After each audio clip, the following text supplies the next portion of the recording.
नैमिषारण्य धाम में हनुमानगढ़ी जगह पे आया हुआ भगवान सत्यनारायण का ये स्वरूप है।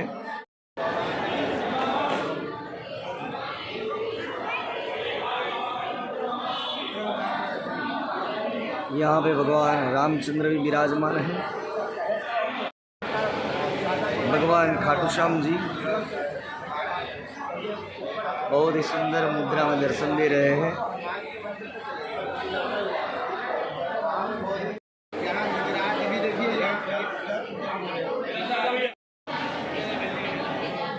यहाँ पे बहुत बड़ा कथा पंडाल भी है।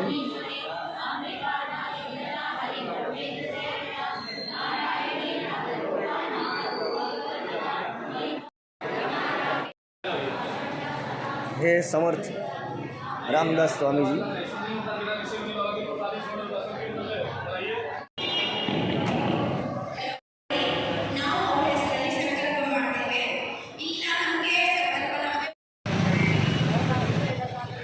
यह यज्ञशाला यहाँ की 5 पांडवों के सहित द्रौपदी मैया का मंदिर है। ये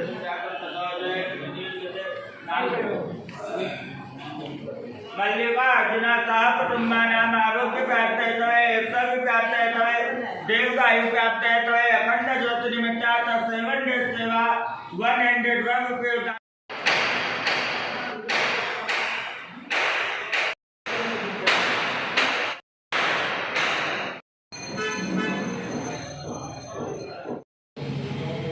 कालीपीठ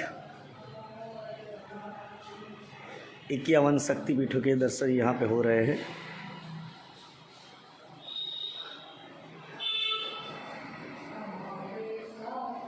ये है माँ दुमावती के दर्शन। नवरात्रि में जो शनिवार आता है उसी दिन दर्शन का लाभ मिलता है।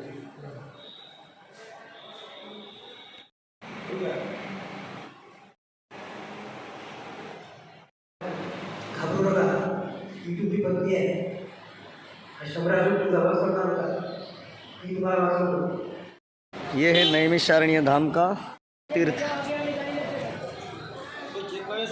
कुंड है। इस कुंड का विवरण महाभारत, भागवत, स्कंद पुराण इत्यादि ग्रंथों में भी है। यह है चक्र तीर्थ कुंड।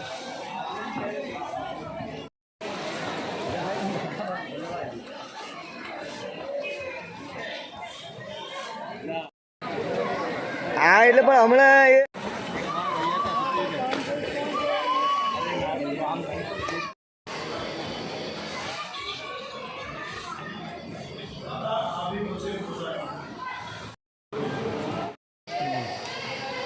ये चक्रतीर्थ कुंड जिनकी परिक्रमा का बहुत महत्व दिखाया है।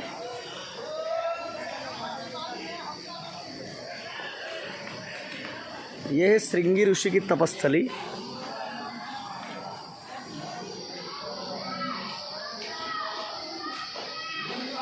ये वही श्रृंगी ऋषि हैं जिन्होंने दशरथ राजा के घर पे संतान प्राप्ति के लिए वशिष्ठ मुनि की आज्ञा से यज्ञ करवाया था।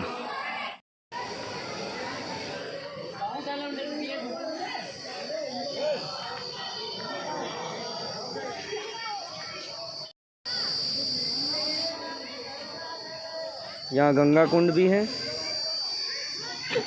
और बगल में ब्रह्म कुंड भी है।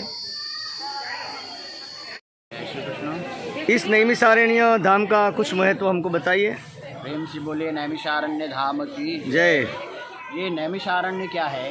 ये तपस्या की भूमि है। तो तपस्या की भूमि क्यों है? क्योंकि यहाँ पर 88,000 ऋषियों ने एकत्रित होकर के हजारों वर्षों तक तपस्या किया। यहीं पर महर्षि वेदव्यास जी के द्वारा वेदों का विभाजन और पुराणों का संशोधन किया गया। यहीं पर सूत महामुनि के द्वारा सौनकादि 88,000 ऋषियों को सर्वप्रथम बार श्रीमद् भागवत सप्ताह का ज्ञान उपदेश दिया। और हम लोग आप लोग जो विश्व में प्रसिद्ध भगवान श्री सत्यनारायण की कथा सुनते हैं, उसका उद्गम इसी भूमि से हुआ है, जिसका प्रथम श्लोक आता है सत्यनारायण की कथा का। एकदा नैमिषारण्ये ऋषया शौनकादया प्रप्रचुर्मण्या सर्वे सूतम पौराणिकम।